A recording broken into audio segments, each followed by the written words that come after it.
Welcome to the Voiceover Round Table. I'm Em O'Neill. And I'm Mike Tobin. Every week, we get together to talk about all things voiceover with a special focus on community. Bringing you in-depth interviews, roundtable discussions, special performance events, and industry-leading guests. Let's get started. This is the Voiceover Round Table.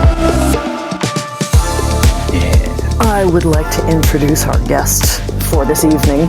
And Mike asked me to do this because I have a connection with Thom. He has been my coach in the past, and he's just a wonderful, wonderful human. Our guest this evening is one of the most prolific documentary and docuseries narrators of the past quarter century. He's currently heard on Charles Manson for the History Channel, The Twilight Zone for Paramount Plus, Americans Underground, and Crazy Monsters for Smithsonian, as well as the BBC's America's Arctic Nature documentary. This year, he has had the honor of narrating dozens of featurettes celebrating Warner Brothers' 100 years. From 2007 to 2019, he was a promo voice fixture for CBS Evening News, 48 Hours, and CBS This Morning. Currently, he is the imaging voice of 3 SiriusXM channels, including classic vinyl. So cool. Right. As a coach, he works with talent around the world, with his primary focus being on the arena of TV narration, or as he likes to call it, primetime narration. But before we go into any further, Emma, let's take a listen to this. Oh, let's do it. Airing from 1959 to 1964, the classic Twilight Zone is full of episodes that are just as relevant today as they were back. As many as 500 underground sites lie close to this 45-mile section of the Western Front, crossing the Chemin des Dames Plateau. Both sides use them as troop quarters. In April 1917, the trenches here see some of the heaviest fighting. A massive French offensive fails to break the German lines. Charles Manson, cult leader, master manipulator, and the evil architect behind the killings of 7 innocent people in what would be the most gruesome murders in American history during the summer of 1969.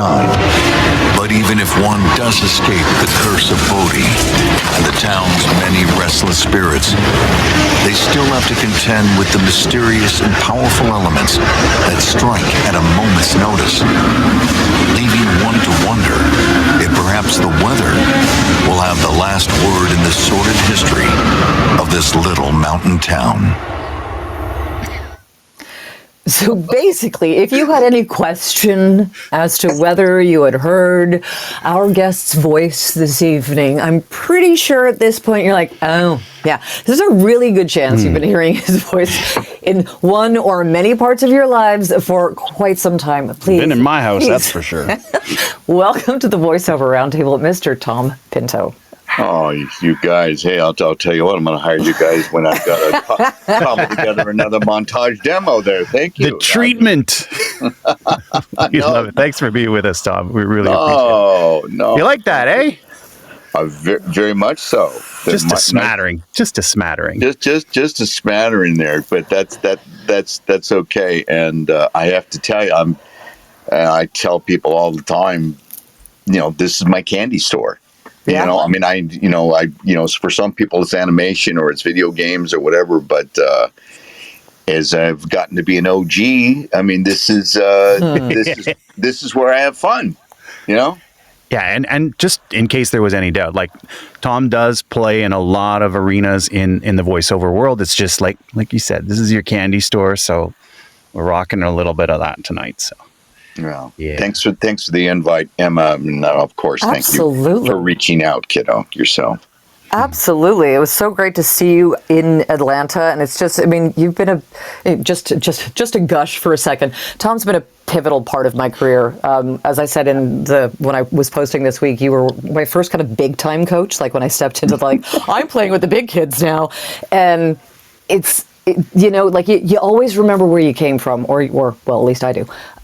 You remember where you came from, and you remember who has lifted you up. And Thom, you're one of those people, so I'm really grateful to you. So thank you for being here. Oh, I appreciate it, and I think everyone that goes through the voiceover journey, it's like, you work with a lot of different people, and you hope to get some morsels that you hang on to. That, I was working with somebody last week, and he says this was something that Nancy Wolfson gave him like 10 years ago, and he's never forgotten. And I said it was a very good morsel.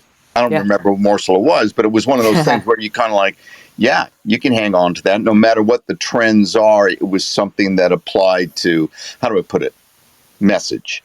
I don't care if it's a commercial. I don't care if it's a promo. I don't care if it's a corporate narration or, a reality series or a documentary. It's about message. Yeah.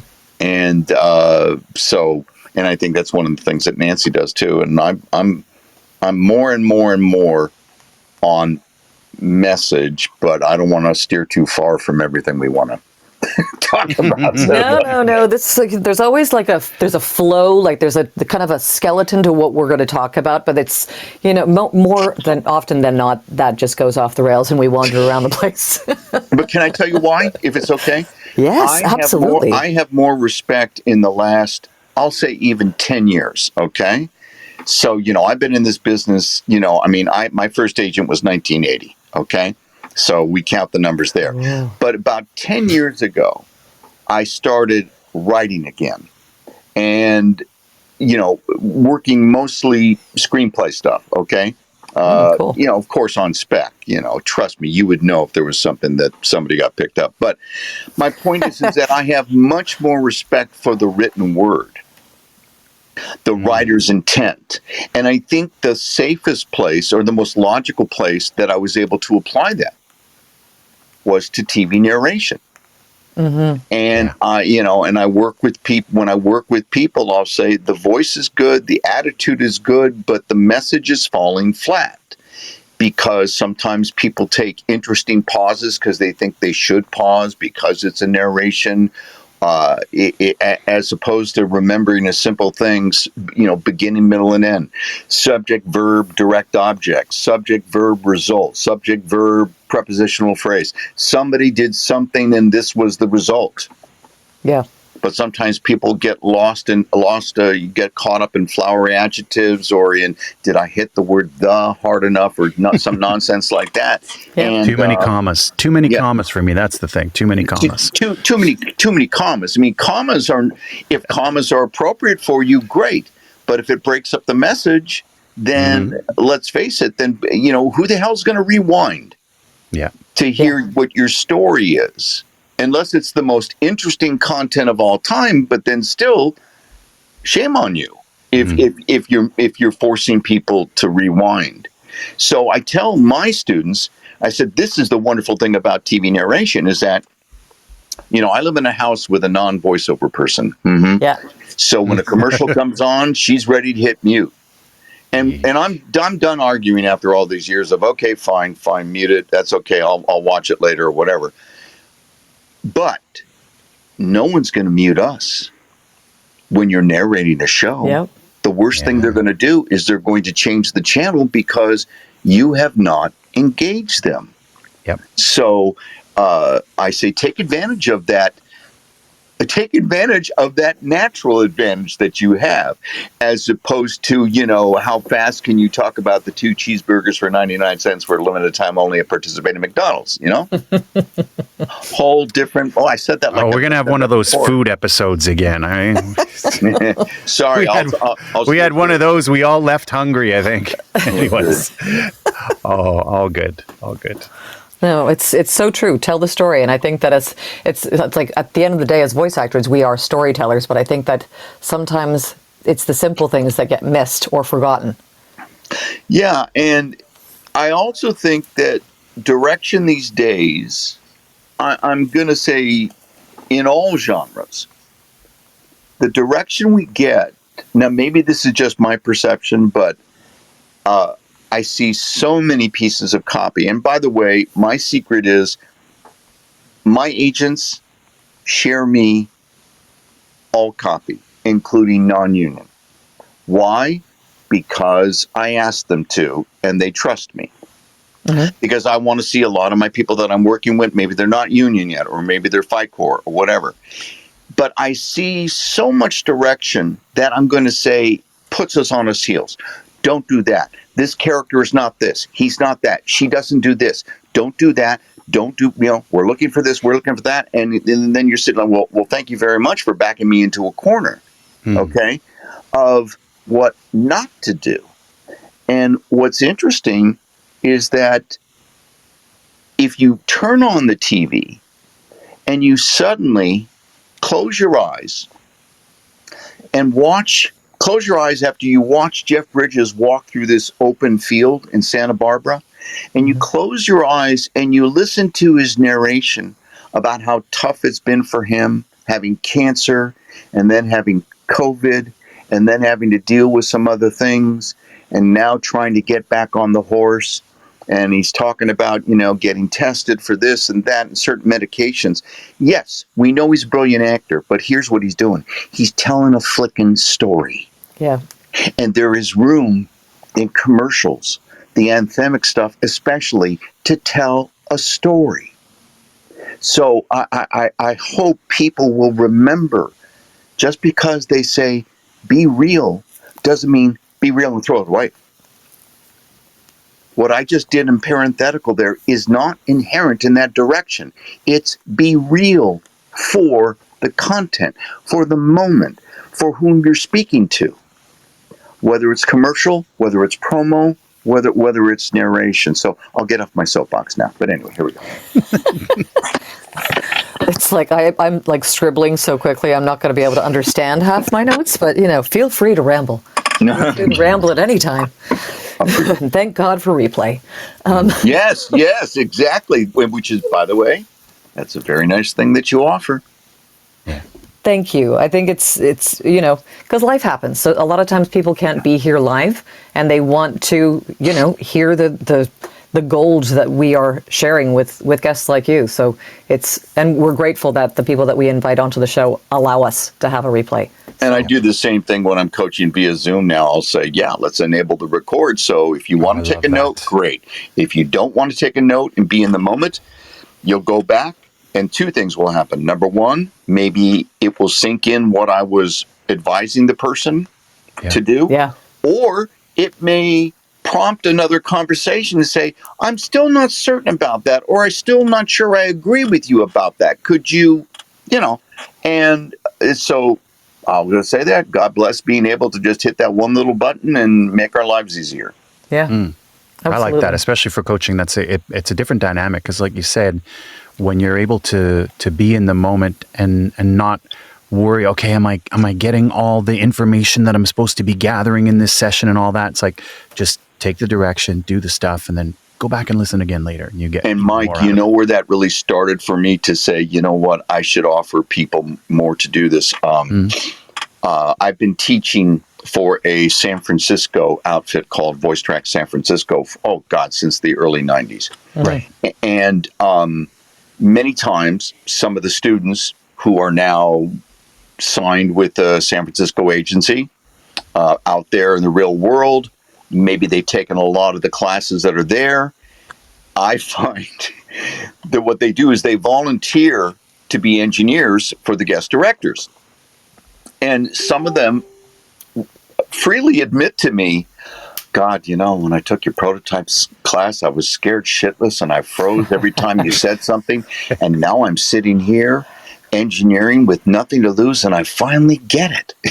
So that made me think, okay, sometimes we have to not be in the line of fire to get what's going on. So again, what you offer on the replay is it's valuable. Cool. Yeah. I love that. And just throwing back the fact that you've been teaching there since the 90s and your first agent was in the 80s. So one constant in voiceover is change. And getting started today versus 5 years ago or 10 years ago or when you started looks really different. So we love asking origin stories. How did you get started in this crazy, beautiful industry? Well, I don't want to bum anybody out though, because it's. Well, listen, we know it's different, but it's still awesome to hear the story, right? Well, Yeah. okay. It's your story. You're talking about storytelling. Tell your story. Exactly. Well, having been in radio, I actually kind of took myself out of being on the air every day and took a position at one radio station as the production director, which allowed me to write and produce commercials. And I also bravely tried to voice things in, how do I say, less announcery tones, because I didn't want everything to sound like the radio station. As a matter of fact, the program director came up and he says, "What were you doing on that Saks Fifth Avenue spot?" I said, "Well, Sandy," that was the sales director, "she really loved the music from Midnight Express." Remember that movie, you guys? I don't know. Midnight Express, it was Giorgio Moroder and all that. And they were having this sale on sexy women's wear. And so instead of, Saks Fifth Avenue having a great sale, it went more in something like that. And he goes, "Well, it doesn't sound like a radio station." And I said, "Well, Ty, that's sort of the point." Yeah. So everything doesn't fall together. So I got more into writing, voicing, producing. And then when I finally got out of radio, I actually was doing spec spots for record promos. I made a couple of contacts when I was doing radio commercials for albums at the time with a couple of the labels like Arista, WB, Elektra. Anyway, so when I came back to LA, looking for stuff, partly interested in voiceover, but I really enjoyed the producing thing. I played my reel for one guy, and he goes, "Well, we might be able to throw you some spec work here. You can do some stuff if you're good on spec." And he goes, "Well, who's doing the voice on a lot of this stuff?" I said, "Well, a lot of it's me." He goes, "Oh, well, you're good. You're good enough for Cleveland."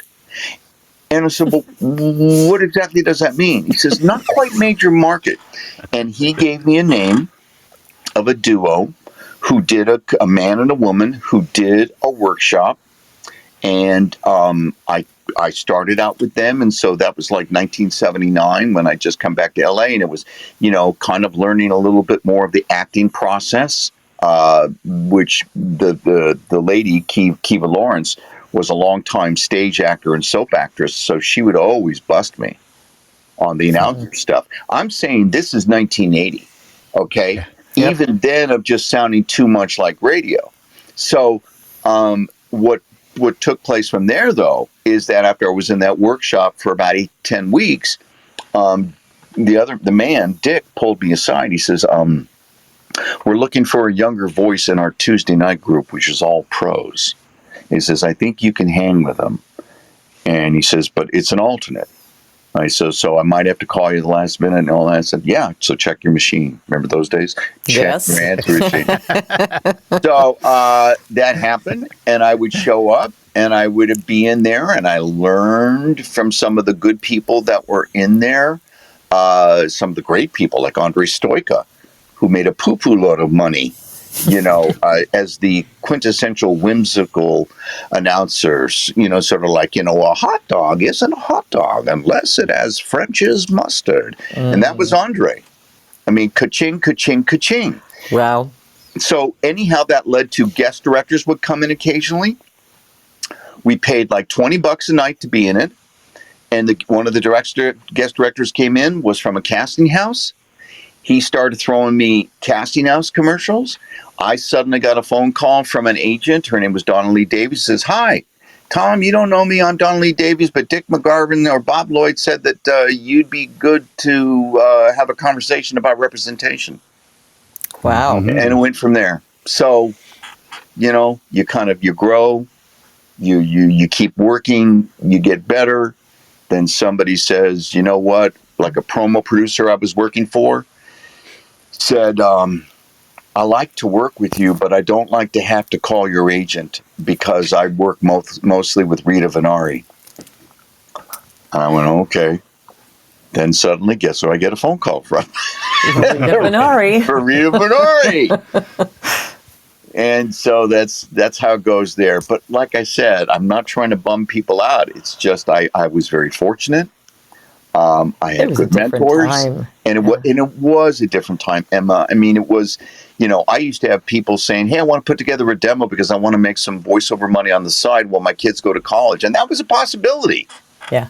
It was a possibility back then. So Yeah. that was the beginning. Yeah.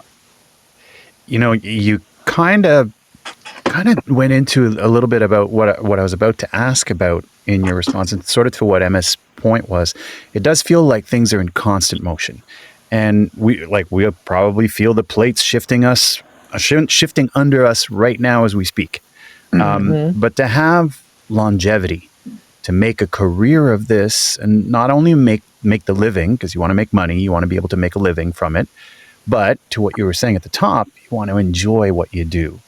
So longevity, what do you think the secret is? Maybe then and up to now, and maybe somebody who's started more recently. What do you think? How is that going to be looking different, you think? You have to be willing to evolve Yeah. and embrace. Evolve from the standpoint of, you know what? Nobody wants that anymore. If you go to a casting house suddenly and find out that the directors are saying, you're going a little to this, you're doing a little to that, that's not real to me. That sounds phony real, okay? Then realize, okay, then there needs to be work with people. And you say, okay, good. Who could I work with at that point? Well, there's somebody like Maurice Tobias, who's a tough taskmaster, but, she kind of helps break it down. But then things start evolving, and my voice started getting older. So I was no longer the guy who could do, Sun Chips by Frito-Lay, or Jumpster Stunt Cars by Mattel, new, batteries not included. It was like that ship had sailed. I was the voice for Disneyland for 5 years. That ship had sailed. I was starting to get older. So what happened was I was doing a lot of entertainment promos at the Los Angeles O&O KABC. Show was called INLA. And the great Bill Ratner, good old pal, and just so fucking versatile. He never gets the credit. Everybody says, "Oh, what a great voice." Bill is so wickedly funny. Great stand-up as well. Anyway, so Bill had back surgery, and they said, "Hey, are you available to maybe do Bill's topical news promos?" What? I said, "Really?" "Yeah, but you got to read for it. But why don't you try it? Okay?" So I did, and didn't hear anything, and then suddenly, like, Rita called, or whoever it was, Lee Gilbert, says, "Hey, get over to KBC, 4 o'clock every day this week." So I was learning on the job. They would say, "Okay, good, 3 stories, make the pivot, make the pivot, start out strong, and then bring it home with and then let them know what time, bada bing, bada bang, bada boom." So it was kind of like news promo on the job, news training. And all of a sudden, here I was, suddenly a news promo announcer. And guess what? Good thing, because a lot of people were saying, he's a little too announcery for commercials now. We like, and you can fill in the blank, okay? And so all of a sudden, and by the way, getting too old to do comedy promos, because they wanted something hipper, something fresher, okay? They didn't want Bob Ridgely going, "Tonight on Who's the Boss?" Which that's the way it used to be. But then things were changing.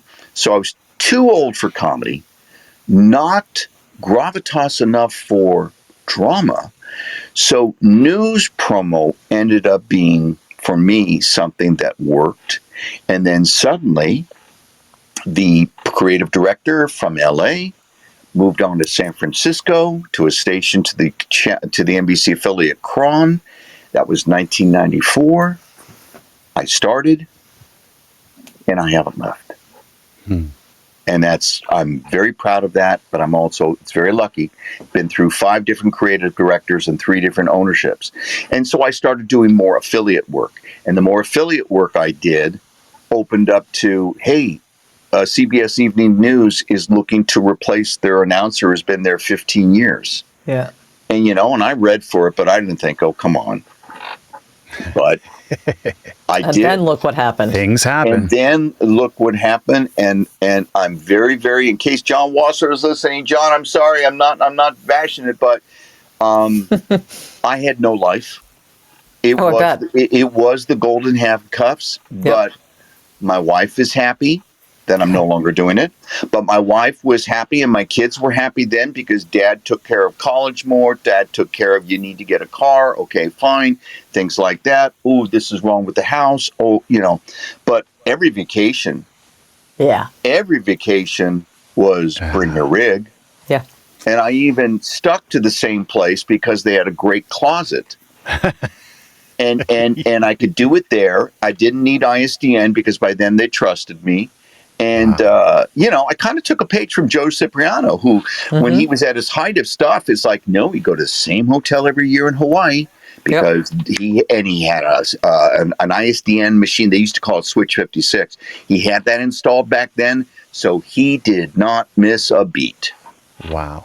You're hardcore into VO when exactly. your hotel booking. But Mike, here's the deal. Yeah. As John Wasser always used to say, you're not available for a few days. They're going to try somebody new, and they may like them better. I'm just saying. Oh my God, you sound like him.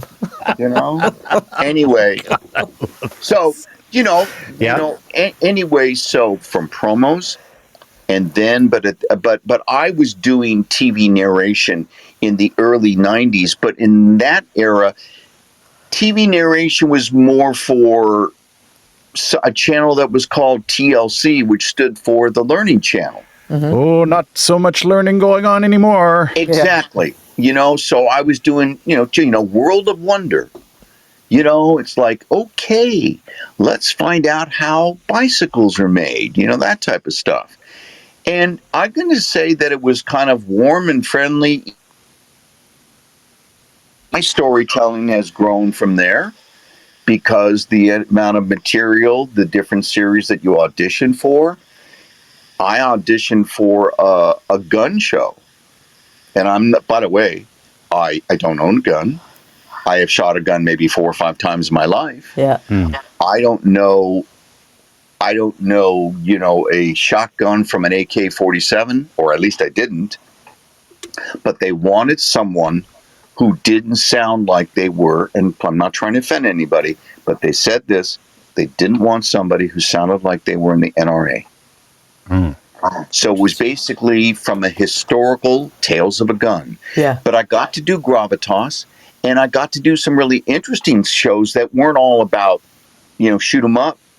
But it's like, for example, Guns of Providence, where, how expensive was Hitler's gun that he found, that he killed himself with? How did it go on the market? Who found it? So there's interesting backstory to those things. So, Journey just goes from there in terms of different material.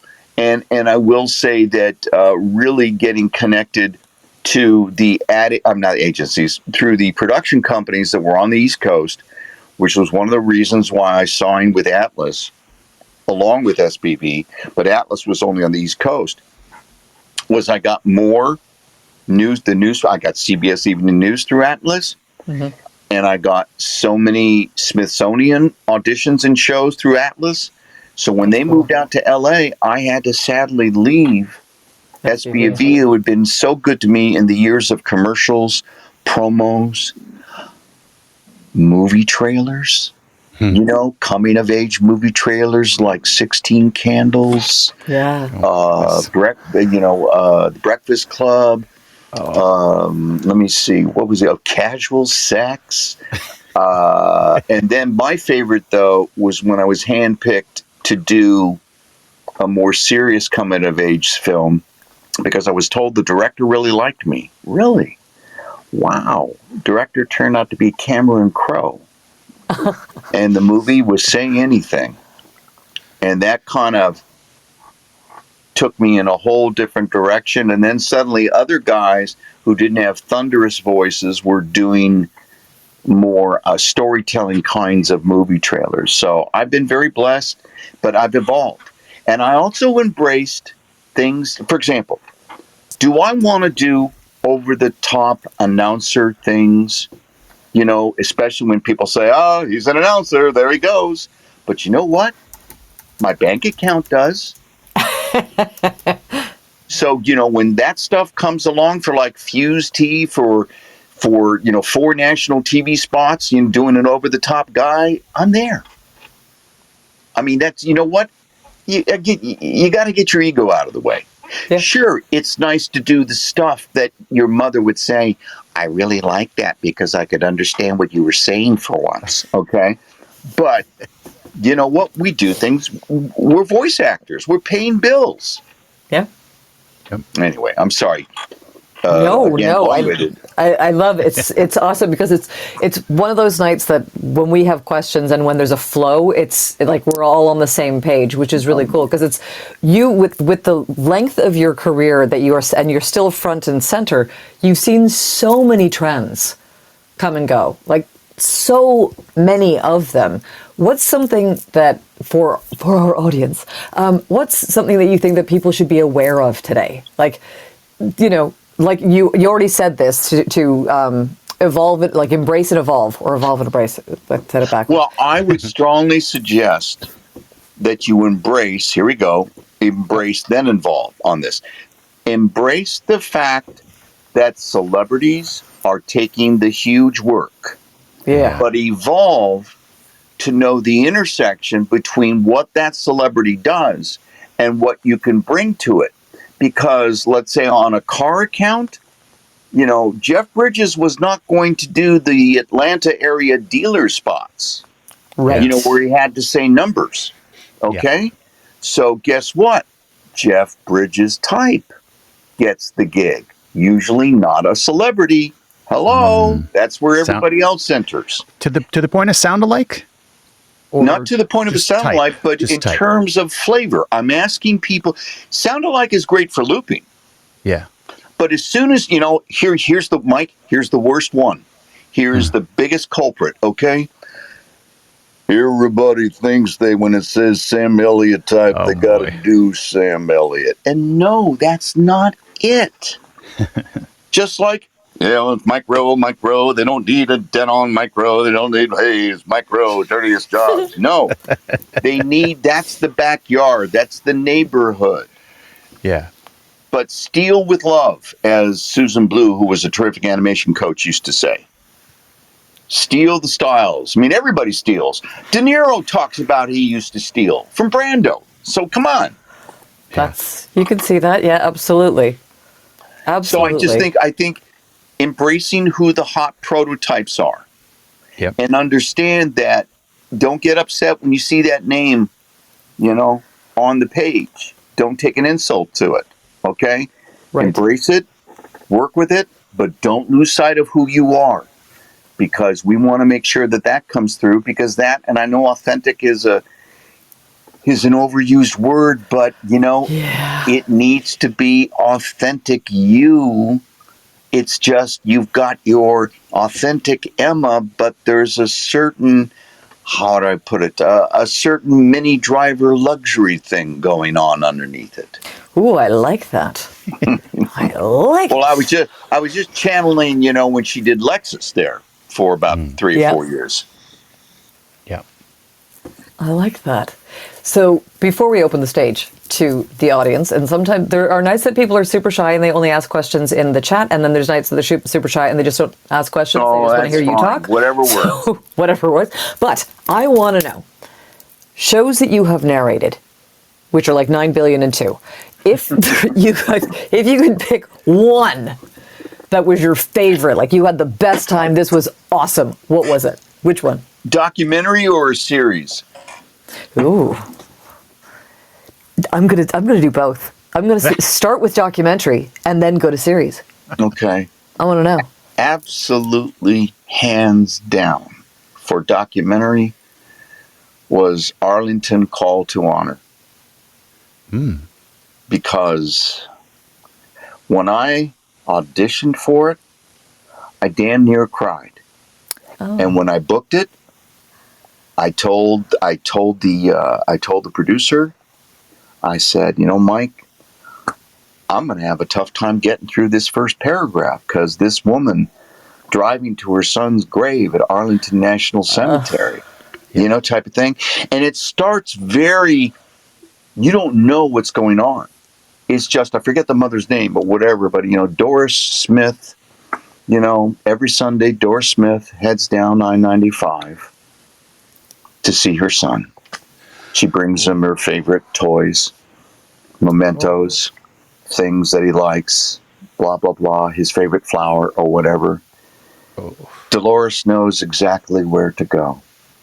Gravesite number 12C at Arlington National Cemetery. See, even now. What an Even now, it's like that gave me goosebumps. Yeah, totally. And it was a beautiful thing about different facets, how beautiful the cemetery it is, how, how it got started, how it's included a lot of other people now. They even have a couple of Confederate soldiers in there. They have people who weren't in service but did, I'm trying to remember who. Someone who didn't serve but served his country in the government. You know what I mean? And so they allowed him to bury there. And a terrific segment about John F. Kennedy, about how Kennedy, a week before he was assassinated, visited Arlington, and he turned to Jackie and he said, "You know what? I think I'd like to be buried here." Oh wow. Yeah. Yeah. Anyway, so that was heartfelt, wonderful, resonated. My favorite series, American Supernatural. Because, because ghosts. Yeah. Bethany McMahon is one of my favorite producer directors because she's one of those directors who knows not to give you a line read, knows that it's not informative. What is helpful is tell me what's going on there. So she would stop before we would go on to another section, say, okay, we're going to the recreation section here, and it's shot in the background, and the people are in shadows there, and the music's going to be kind of creepy, so let's go ahead and start. Yeah. Hell, thank you. Thank you. That's so much more helpful. Right, exactly. So that was great. Love the material. Love being able to use my grown-up voice. And that's the show that we had at the tail of the sampler, right? Yes. The very last one. Yeah. So like that. Anyway, but you know what? I also had great fun on a series for Smithsonian called Crazy Monsters, where I auditioned for it, and they said they wanted it playful kind of thing, he goes, these little monsters, and whatever I was doing, these little monsters will do this, and this frog is 3 times the size of the average fish, whatever. I booked it, and then they sent me a scratch track. And the fucking, excuse my French, the scratch. This is why Tom and I get along so well. We'll be slapping that warning on the replays. Okay, yeah, we go. Oh, don't you worry. There's already, once I'm involved, there's a warning. Yeah. It's fine. All right, but I think you'll appreciate this. When was the last time you ever heard a scratch track that was better than you? Oh, shit. It was in this case. But here's the deal. He was a South African. And they needed the version that was going to air in the United States. So this guy had this beautiful, wonderful, devilish elocution, but it allowed me to be able to do the same kind of thing. As the frog moves through, his poop chute is exposed, Yes, the first time I got paid to say the word poop chute. Poop chute. But anyhow, it was very macabre. It was wonderful. You learn stuff. You always learn stuff, but I enjoyed it. It was really just very, very enjoyable. And I still, Jeff Howell, love Jeff, as you know. He's so great. Yeah. I remember Jeff sending me an email saying, hey, I need to ask you a favor. Is it possible for you to send me the script from one of your crazy monster shows. I think it would just be a fun warm-up for a narration class I'm teaching. I said, okay. So, when Jeff Howe That's fun. does that, so anyway, so that would probably be, faves if I have to put a pin in it. Yep. They're good faves. They're good. And they're very diverse. Like they're completely different stories and completely different approaches. Well, I've always prided myself for being a chameleon, and being a chameleon today is a little more difficult because they want to shrink our versatility. It's like, no, we don't have that. We don't need you to do that because we got those people over here who will do that. And that's because so many people are doing it. And from an agent's point of view, if she's got 4 guys that do a better rugged Western, and I'm not talking about Southern, I'm talking about Western, okay, voice, because they ooze it, it's like, how can you argue with that? But I still try to be as versatile as I can because, how do I put it? It's like, are you going to have steak every night? No. You're probably going to mix it up with something else. One night it might be pasta. One night it might be a fabulous shrimp salad or something like that. But, I couldn't do steak 5 nights in a row as much as I love it because we satiate. So the variety keeps me going. It does. Yeah. Yeah, that totally makes sense. Mike, would you like to do the mid-show reminder, or shall we bring people up first? Let's do our mid-show, and then we'll bring some questions up. So if you are just joining us or joined us part of the way through the evening, this is the Voiceover Round Table here on Clubhouse every Tuesday evening, 7:30 p.m. Eastern, 4:30 Pacific. We talk about all things voiceover with a special focus on community and bringing you roundtable discussion, special events, and industry-leading guests. Tonight's no exception. Special guest tonight, voice actor Thom Pinto. And now we're going to try and take questions from the room no, it's no longer called the room. It's a house now. The house. See, it got bigger. We're not paying more rent, which is good, but it's now a house. So if you have questions, we have Stephen Blair up on the stage. The Stevens are coming up. Some other hands raised, which is great. And if anybody else, raise hands. If not, if you don't feel like coming up, by all means, drop the question in the chat, and we'll be happy to share it there. But let's go to Stephen Blair first. Good evening, sir. Good evening, and thank you for taking my question, Tom. Sure. I'm just curious about how you dial in, let's say, the tone of a particular show. Like like Nat Geo. It's a Nat Geo show, but each show is different. And so, how do you dial into the story and the tone of the particular show? Great question. It's a great question, and it's an absolutely positively necessary part of our analysis to not only know the network, but also typically what the content would be. And then here's where doing your homework helps. And what do I mean by doing your homework? Just watch a bunch of docs, because eventually you're going to have a sense when you look at a script saying, looks like they're doing the typical drone shot over the Serengeti, so I probably have to be a little more magnanimous. Then we move in a little closer there, and then we get down to specifics, and here's the subject of our true narration. It's all about this predator, the jaguar, okay? So I'm just saying that it's, to me, it's about also Steve or Stephen, I'm sorry. Stephen, this is good. Stephen, it's also about you're dramatic, you're mysterious, you're whimsical, you're gravitas, not some cardboard cutout. You know what I mean? Yes. You've got to put it in your zone, because the worst thing you want them to say when they hear your read is, you know what, he's good, but it's not what we need.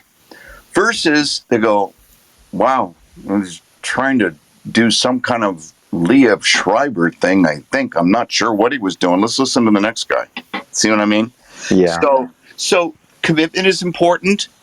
And also, I'm going to say, I have 9 considerations, but I'm going to say that I tell people to look for. But one of them is not just the network, but what do you think the purpose of this documentary is? Right. How do you think they pitch this? You know what I mean? If it's yet another documentary about Lincoln being assassinated, what's the new angle? Yeah. If it's another documentary about Roswell, what's the new angle? And dig deep. Don't just be, okay, I got to open up my file. I got more auditions to do. Oh, this is a lot of copy. I need to rehearse it. And it's like, well, where the flip is your analysis? Give more love, people, to TV narration auditions because it is theatrical. Yeah. Anyway, end of sermon. Thank you, Stephen. Very nice. Thank you, Tom. Appreciate it. Yeah. Great question, Stephen. D. Elvis.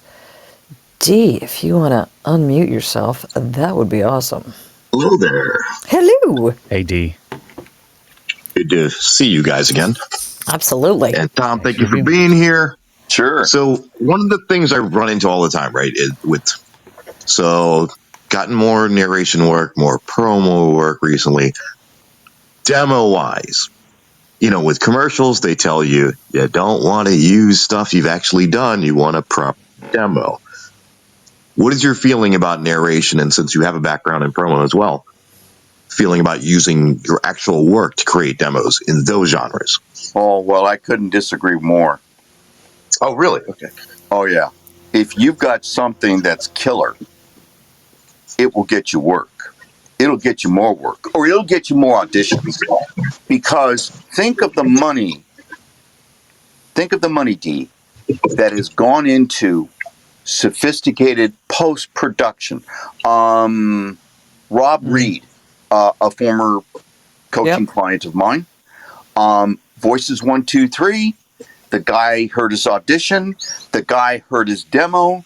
First thing on his demo was about saltwater fishing that he did about 2 years ago. It's got all the beautiful sound effect of the boat churning through the water.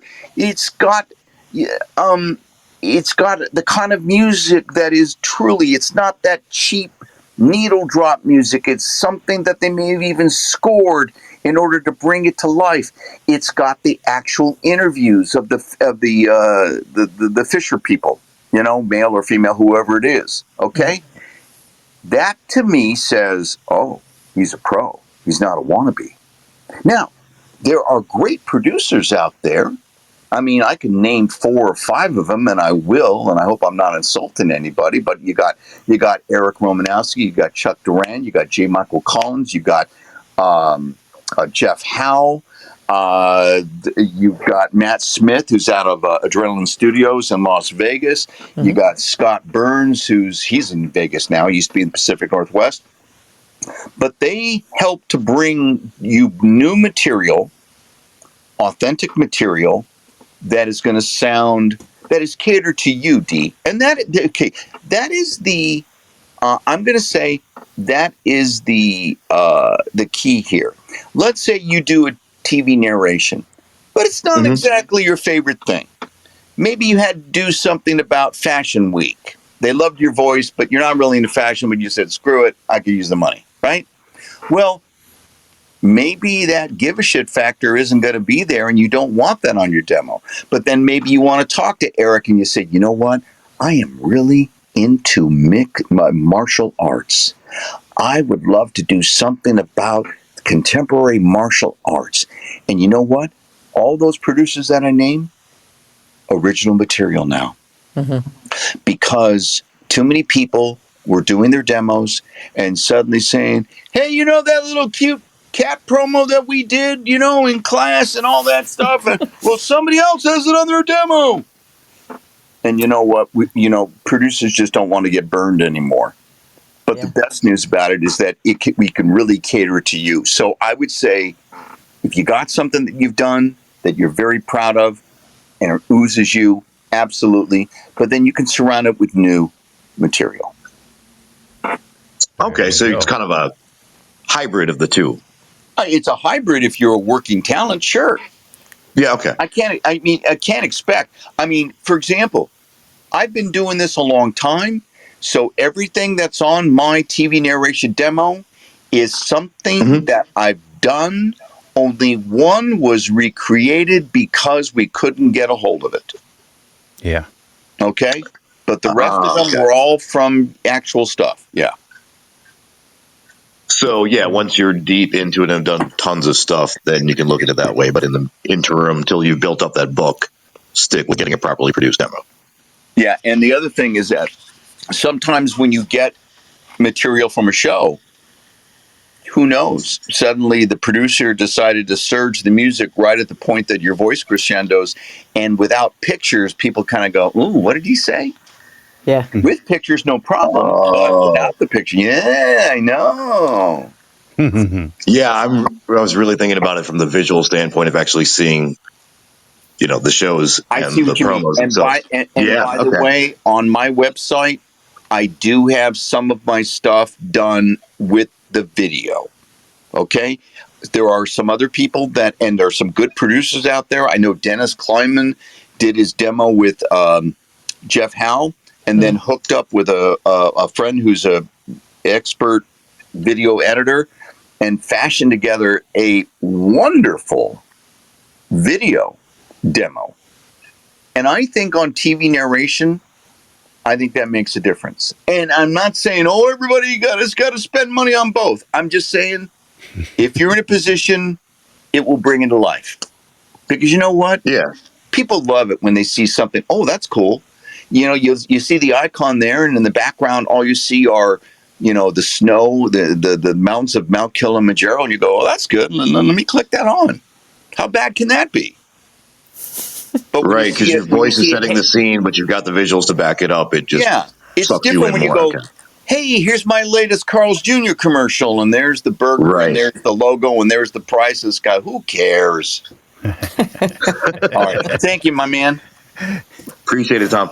You too. Thank you, Dee. Before we jump into, before we have Mr. Steve Snyder, who is the maker of the Snyder effect, Thomas Murphy in the chat is asking, what type of narration variations are there, and what should be included in a narration demo? It depends on what your strengths are. Most of the people that I'm working with right now have the potential to do both reality series stuff, which therefore is lighter and perhaps more energetic, because you've got a range in reality and I'm just going to kind of read this quickly just to kind of show you how much you have. You have non-contrived reality like Alaska Survival. You got family reality structured like I Am Jazz. You got competitive reality like Top Gear. Quirky reality like Dr. Pimple Power. Train wreck reality like Real Housewives. DIY HGTV like Flip This House. Cooking and shows like Chopped, Food Paradise. And then you got like game shows tonight on Hollywood Game Night, So there's a lot in the reality thing, but I know a lot of people. It's funny. Most people, okay, I'll say it here. When they go, I love narration and I really want to do like a nature documentary. I would really like to do that. And I say, and everybody else does too. Yes. So make sure that it isn't just pretty animals that you feel comfortable narrating.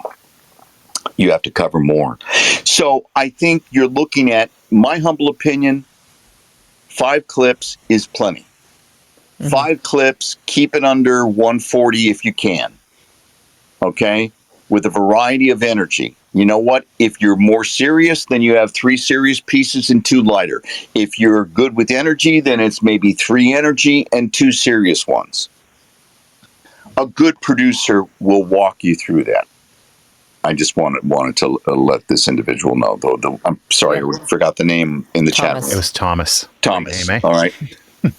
Thank you. My mother thought so.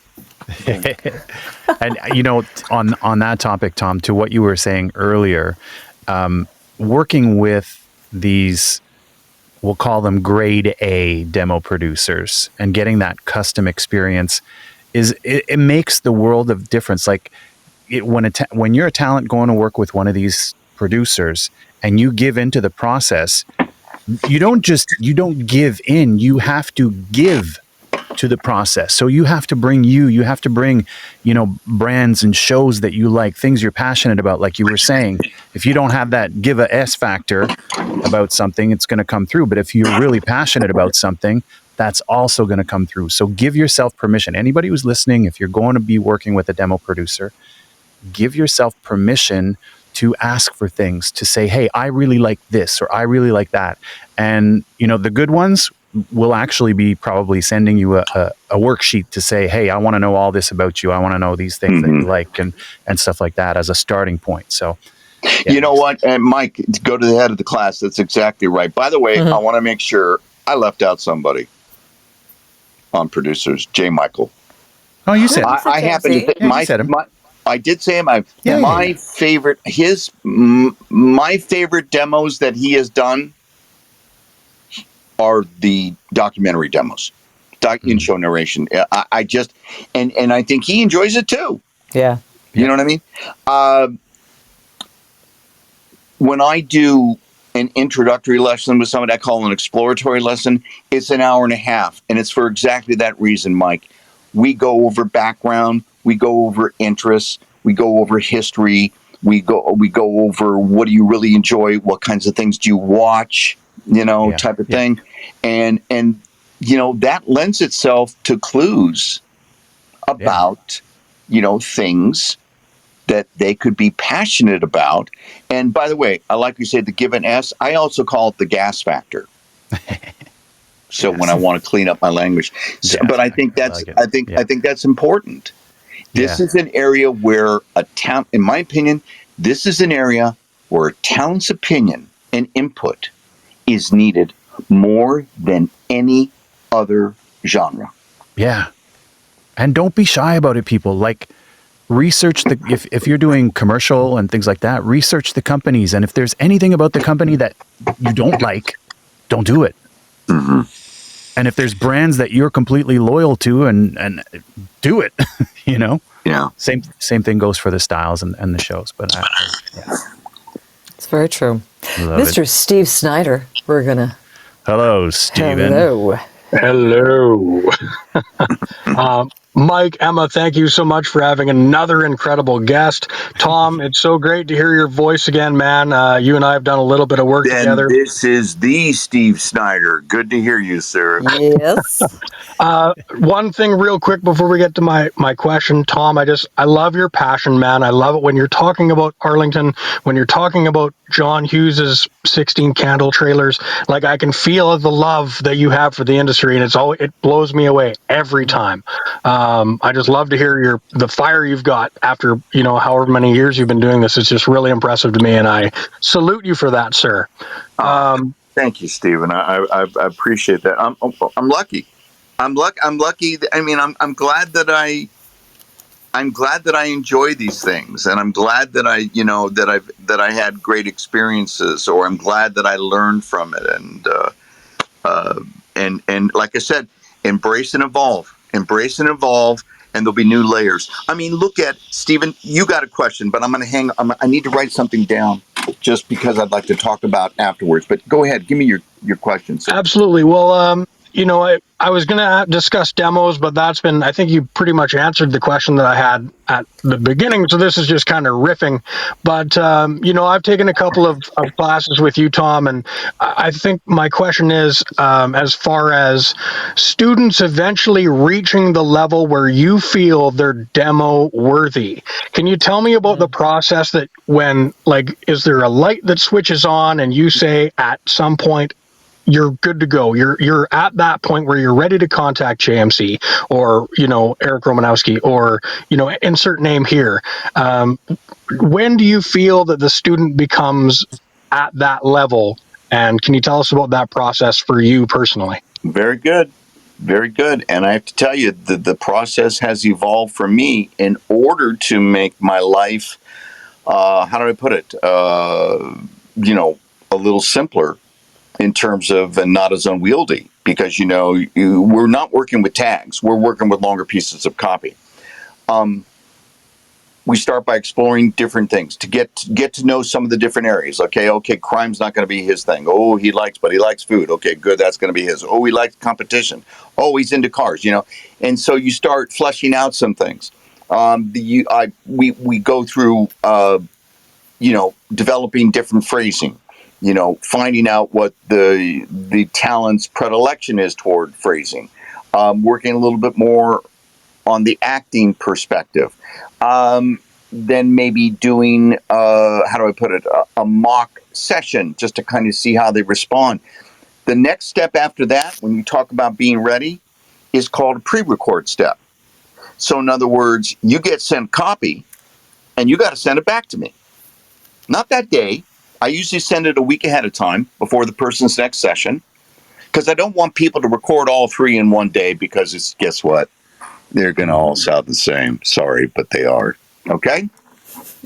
So I say, I rarely get more than, I can't remember the time where I got more than 2 documentary or docuseries in a single day. So why would you do 3 for me? Right. To show me that. Anyway, the pre-record phase is to see how you do on your own with minimal direction, or I'll say with industry direction. Good storyteller, gravitas, not too old. Well, thank you very much. No for answer. Nothing. Okay. Then after that, when a person really is starting to trust their instincts, flexing their muscles, showing confidence, then I like to circle the wagons and say, okay, let's work on these 5 snippets today, live. We talk about the merits of this, the merits of that. This would show off this would show off that. Then we go back to a pre-record phase where you have to do that on your own. Then I cut it together and I hear what it is. And if I think that you're ready for Jeff Howell, then I'll say, guess what? We have just a couple more lessons here, I think. I need you to reach out to Jeff or Eric, whoever it may be, and see if you can get on their calendar. And I hope that wasn't an oversimplification, but that's... So notice I didn't say how many sessions. I can't. Yeah. You can't. I don't understand how people say, well, I'm starting with a package of 10 lessons for you. I'm sorry. Oh, yeah. I'm sorry. This is not Tony Robbins, Right? seminar. And Everyone's if you order different. tonight... Yeah. All right. Thank you so much, Stephen. I appreciate hearing your voice again. Thom, Okay? Thom, really great to learn from you again. And Mike and Emma, thank you guys so much for doing this. You guys are wonderful. Thank you guys. Yeah. Thank you, Thom. Absolutely. As always, Stephen, You're thank you welcome. for hanging with us. Yeah. And for narrators, by the way, what I wrote down here for narrators, drum roll, podcast, more opportunities. And as podcasts increase, more opportunities. Maybe they don't pay like a documentary or a docuseries, but it is storytelling. Yep. Thom, I wanted to circle back to something that actually was in your bio and talk about it for a second, if we can. This term that you bring, primetime narration, because I think we know exactly what you mean from a when does it happen point of view, but maybe you can tell us what makes it different from others, like from an approach point of view, the primetime narration aspect of it. It's really not that mystical, I promise you, Mike. So I'm going. It's actually kind of a funny story. Okay. Because it goes back to probably around the turn of the millennium. Okay, somewhere around there, and I get a phone call, and it's a dear friend of mine. And by the way, this friend also at one time, he was the director on the first series that I did for GRB Entertainment. That was on TLC, Reed Shelley. Great buddy, great friend. And, it's always good to have friends who are smarter than you. That's Reed. So he calls me up and he's like, we don't say hello. I pick up the phone and he's like, Primetime Pinto. And I'm going, I thought he was talking about Monday Night Football and Deion Sanders. Did he score a touchdown and blah, blah, blah, blah, blah. He goes, no, baby. That's you. You are up against friends. Oh. because it was the History Channel. Now, Friends was getting a 23, 24 share, and History Channel was going, yay, we got a 1.4. It was the most we've ever got, as I found out later. But let's face it, cable has changed, and also from an advertising standpoint, that advertisers say, well, I'd rather have 1.5 million loyal listeners who enjoy guns, who probably would buy, I'm going to come up with something, WeatherTech. You know what I mean? Yep. That they, and yes, and I know that's a generalization, but come on, people, that's what advertising agencies do. So let's grow up here. Okay. But my point is that I thought about that. That narration is no longer at 3:00 in the afternoon or just on Sunday afternoon. It's set up to be in prime time, whether it was on History Channel, whether it was on Nat Geo, whether it was on Smithsonian Channel. So the first CD that I came out, yeah, I know, CD. What's that? It said Thom Pinto, Primetime Narrator. And on the back, you saw the legend, and I had 6 different excerpts. And they were all maybe in the range of 1 minute to 1 minute 20. Yep. Why could I get away with that? Well, because they were separate tracks. Yeah. And then it described what show it was, what it's about, a whimsical look at blah, blah, blah, blah, blah, or we head down to sultry Brazil about its beaches, bikinis, and plastic surgery, which is true. Yes. That was part of the show. But anyway, so that's sort of where it came from. And yeah, maybe it's a little bit of a branding on myself, but I'm going to say, are you ready to be a primetime narrator? I mean, it's not just me. That's, so we raise the stakes. It's primetime narration. And while we're at it, Emma's going to say, okay, here he goes. Bug up my you-know-what about terminology. I want everyone to pay attention. No. In-show narration does not apply to documentaries and docuseries. You are a narrator. You are a docuseries narrator. You are a documentary narrator. In-show came from the fact that it was a half-hour show, whatever, on-camera person, lots of interviews, lots of competition, and then suddenly they get to the end, they go, oh, wait a minute, but we need an in-show narrator to kind of thread each of the acts. We need somebody to say, coming up, or last time, on the next, thank you and good night. That is an in-show narrator. It mostly refers to reality series stuff, not. So when you decide to market yourself to an overseas company or whatever that does documentaries, say, I love doing in-show narration, they may go, oh, pass. All right, there we go. Off my soapbox again. No, but terminology is key, right? It's true. Terminology is key. Even the word narration, like we're talking about producing demos and things like that, it is hopefully clear to everyone that there can be many different kinds of narration demo. Absolutely. You can have a corporate narration, you can have an in-show narration, you can have a documentary narration. So be careful what you call it. Be careful what you call it. Yeah, exactly. And we do have those specific areas, and a lot of people have specific little icons on their demos to help people to say, no, that's not my documentary thing, that's my e-learning thing. And maybe they go, well, I want the e-learning thing because I was told she's a very good e-learning narrator. Yeah. Now, I want to throw a kind of stick in the spokes and turn this around right, at the end of the show. Why not? What about promo? Promo versus primetime narration. Like, do they compare? Are they similar? Like, are there things that connect them? The biggest connection between promo and primetime narration would be on the cold opens of any reality series. Some docu-series as well need a little bit more juice. I'll just say this. The less interesting the material, the more promo-esque the cold open. So if we're going to talk about, what kind of sink is going to be best for your kitchen tonight, Mike and Emma, check it out, because they're trying to get people to say, please stick around for the next half hour on this. But if you're talking about, a new discovery in Roswell, a body that's actually been found, and the federal government is finally admitting it tonight. You know what I mean?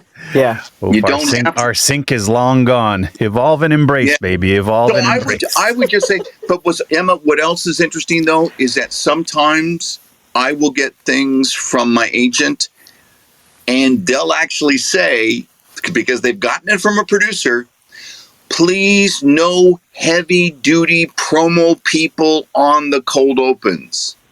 Don't go over the top. Yeah. And so, hey, I appreciate that. Yeah. I appreciate that. Good. Then I kind of know who they're not going to want. It's helpful. Yeah. I mean, you know what? Any little thing is helpful. But the irony is, I think I get more direction on a 30-second commercial from Sound and Fury Cat Absolutely. than I do, and you two, y'all, both of you, than I do on a typical, docuseries or documentary or reality series. Yep. God love Tina. She sweats over those things, man. She's like. You know what they want. Well, Tina and Carly, because Carly was an agent too, so Carly really, digs in there and makes sure. I did catch her one time because there was a thing for a Nike sportscaster, and at the very end of the audition, like it's used the audition description, and it says, and as always, nothing too commercial, nothing too announcery, nothing too big and broad. And I just sent her a cute note. I said, take a look at your Nike sportscaster audition call there, and maybe you want to delete that template thing that's at the end. And she wrote back, oh, thank you. This isn't this isn't an apartments.com commercial. We want a conversational sports announcer. Yeah. Yeah, no. I know. You know that play-by-play guy that missed the play? Yeah. Oh dear. Oh man.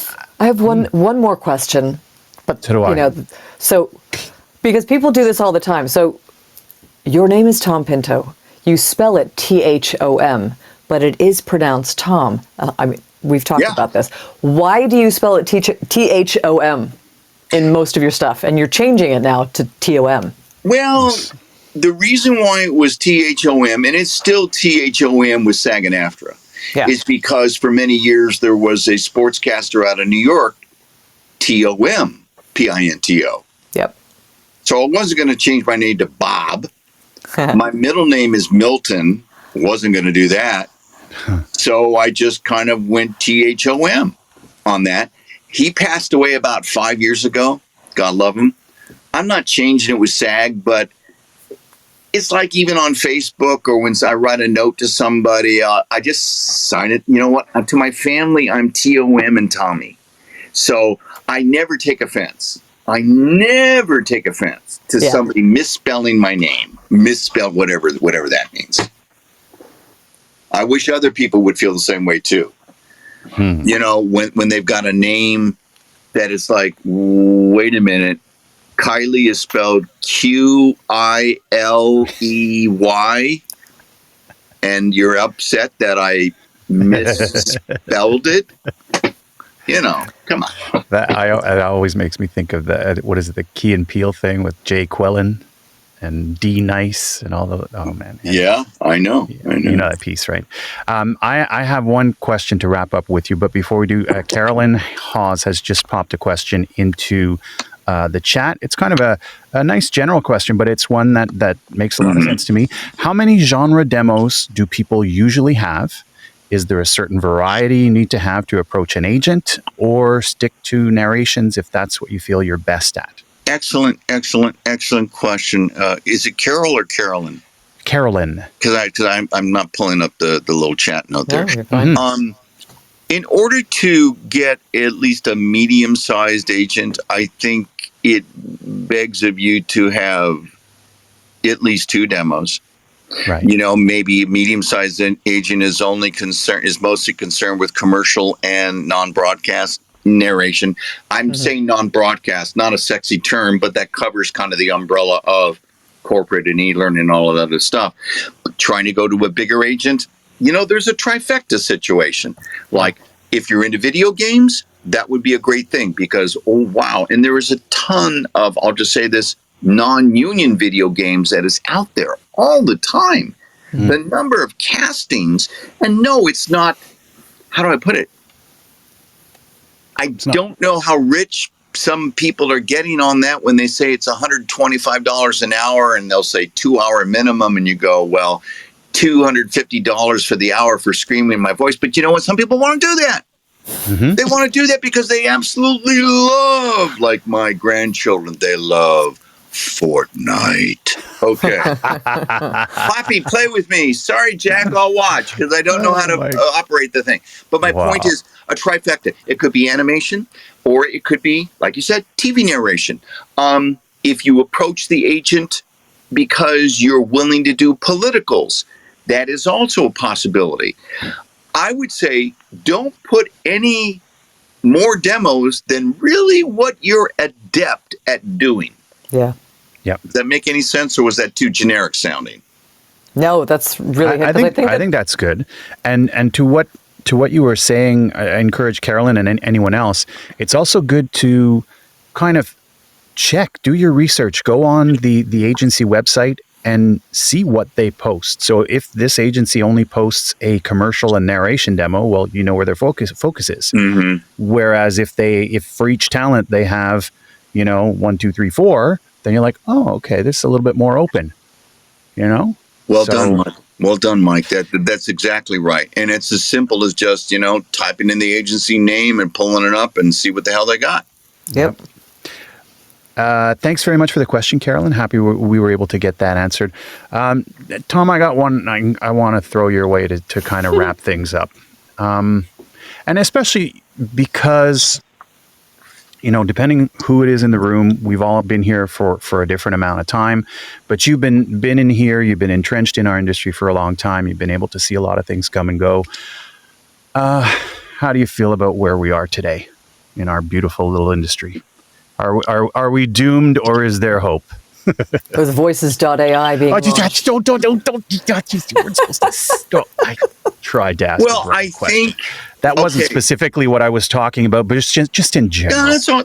No. I understand. And what's interesting in Atlanta, and Emma, I know we were all buzzing around, and you and I kind of bump into each other. I think the first night you and I probably talked more than the rest of it. But I was having conversations with people who would ask me that same question, especially, and I'm going to talk AI. I get it, and I understand the threat. And technology, I think, historically speaking, there's always been pushback on new technology. So, am I advocating it? No, I'm saying that some people are going to lose their jobs. I'll tell you who's going to lose their jobs. Automated type of 1-800-995 blah blah blah numbers to call now, because they're not going to pay somebody for every single one of those phone numbers in a market. They're going to cobble that together. Also, already listening on Sirius XM, on like MSNBC, where they play the radio commercials during what would be the TV breaks, and hearing some of those. There's definitely some AI stuff going there. I'll be honest with you. When it comes to TV narration, I don't know how they can do it. Yeah. And I also think in the world of promo, things move too quickly for somebody to be messing around to say, oh, wait, I need this sample. I need this kind of thing. Oh, no, but I needed 6.5 seconds and all that. It's like, you know what? If you just asked Joe Cipriano to do 3 in a row, you'd have it. Yeah. Joe, I love Joe. Okay, so commercials could be in trouble. It just depends. But I'll say this, as long as celebrities are doing commercials, that's going to help us. So let's not badmouth celebrities, because there's an authenticity that comes there. But in terms of the other part, Mike, and there's no easy answer to this, is as a union guy who understands why people do non-union, especially if somebody says, I remember years ago with somebody and she was not union at the point, and they said, Ralph's is offering me close to $150,000 a year to do all their grocery spots, and I'm a little concerned. And I said, what are you concerned about? You need to pay your bills. Yeah. You need to pay your bills. You really think somebody's going to turn you in? No, because you're not in the union. They're not. They. You know what? Now, when you decide to join the union, if somebody stands up and says blah blah blah blah blah blah blah blah blah, guess what? You end up saying, "Hi, I'm FICOR," and there's a lot of people who are FICOR, and there are some people who say, "Well, that's not fair. They get to dip into both troughs." Well, in my opinion, if the person ends up putting money into the union, that strengthens the union in terms of pension and health care. And I'm going to tell you, that's what I'm most worried about. For those people who have been in the industry for 7 to 10 years or 15 years, but maybe they're only vested like 6 or 7, and they've got to be vested, I think 50, I'm trying to remember what it is.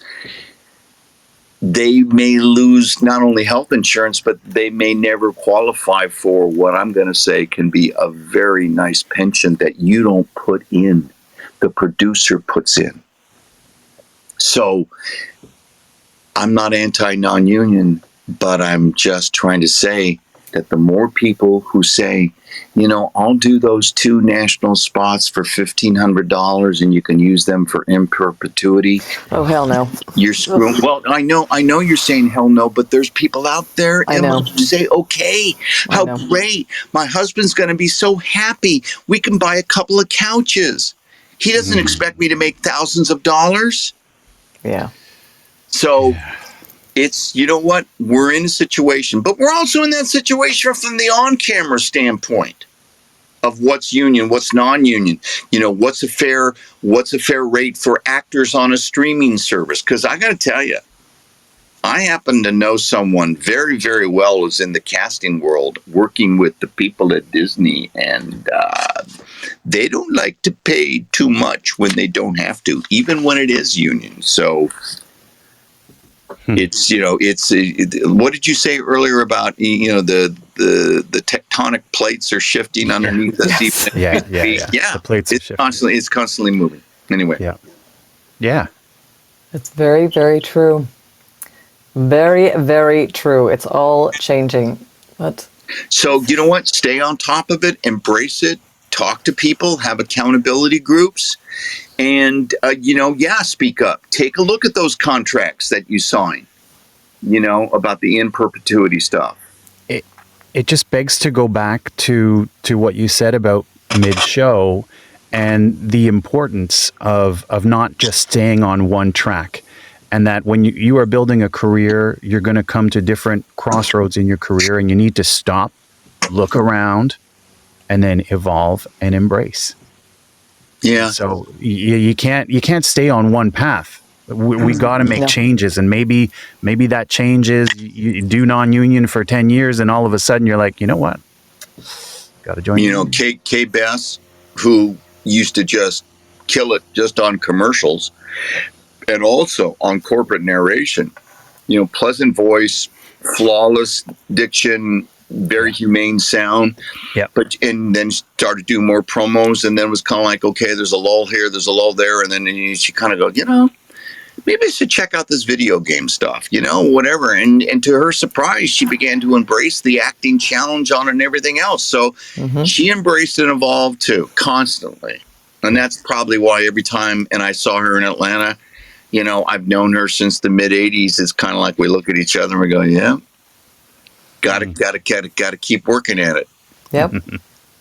For sure. So true. This has been phenomenal, which of course I expected it to be, and it's it's so wonderful. Thank you so much for taking the time out to share your expertise, your passion of this industry with all of us, and to answer the questions, and just it's just been a really, really easy flow to the evening. So thank you so much for being here. Emma and Mike. I mean, Emma, thank you for inviting me. Mike, you've got a very good business head on your shoulders. So, I think you guys probably are a nice combination of to bring in people. You had Celia, there before, and there's Celia too. I know people. It's all good. There's Celia.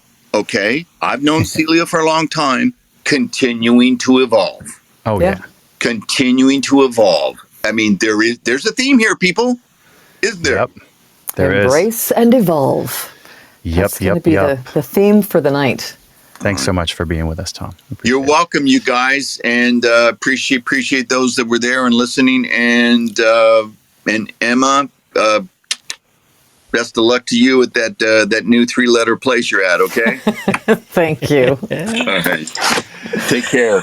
You too. Emma, and what's going on next week? Next week, we have the talent agent and founder of Impressive Talent, Lisa Ristow, is joining us. Nice. Yes.